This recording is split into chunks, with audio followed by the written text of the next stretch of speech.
If you were raised by an emotionally immature or narcissistic parent, a very common response to this kind of childhood is never being your full self. Being your full self with wants and needs and desires and challenges that were inconvenient for them would have been dangerous for your already tenuous attachment to them, and you needed your parent or caregiver to survive. Being quiet kept the peace and is often still the case even when these folks grow up into adulthood, especially if your parent hasn't done any work on themselves. But we have to ask, whose peace is it keeping when you are silent?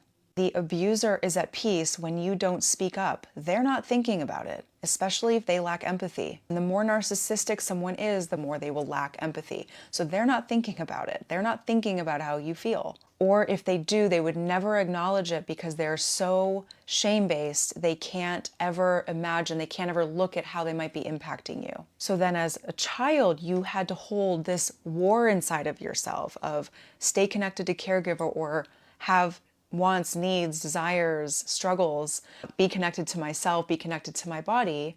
And that is a lot to hold in your little child brain and nervous system. And children are not actually equipped to do so. So something's got to give. You're going to have to give something up, and usually it's yourself.